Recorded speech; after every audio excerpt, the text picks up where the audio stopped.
რას მიაღწია საქართველომ როგორც აღმოსავლეთ პარტნიორობის წევრმა ქვეყანამ ბოლო წლების განმავლობაში. Ამ თემაზე საუბარი ქვეყნის ეკონომიკის მინისტრს ლუქსემბურგში ჰქონდა, სადაც აღმოსავლეთ პარტნიორობის ქვეყნების ტრანსპორტის მინისტერიალი მიმდინარეობს. ევროკავშირის ქვეყნების 28 მინისტრთან ერთად სამიც აღმოსავლეთ სამეზობლოს 6 ქვეყნის მინისტრებიც ესწრებიან.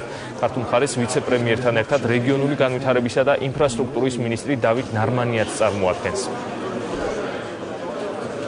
ძალიან აქტუალური ხდება საჯარო და კერძო სტრუქტურებს შორის თანამშრომლობის საკითხი. აი სწორედ ამაზე იყო დღევანდელი შეხვედრა, თუ როგორი რა მექანიზმები, რა კანონმდებლობა, რა რეგულაციებია საჭირო იმისათვის, რომ ასეთი მექანიზმები გახდეს უფრო ეფექტური და რა არის საჭირო იმისათვის, რომ გამოინახოს კერძო გრძელვადიანი კაპიტალი, რათა მოხდეს ინფრასტრუქტურული პროექტების დაფინანსება. განსაკუთრებით 3 პროექტი გამოყო ევროკავშირმა, რომელსაც ის მხარს დაუჭერს და ევროპის საინვესტიციო ბანკი გამოხატავს ინტერესს შემდგომი სექციების განვითარებასთან დაკავშირებით. ამ საკითხებზე ქონდა საუბარი და მომავალშიც გაგრძელდება მათთან აქტიური დიალოგი იმისათვის, რომ ერთის მხრივ დაგვეხმაროს ფინანსურად ევროპის საინვესტიციო ბანკი და მეორეს მხრივ ხელი შეგვიწყოს ინსტიტუციური განვითარების საკითხებში.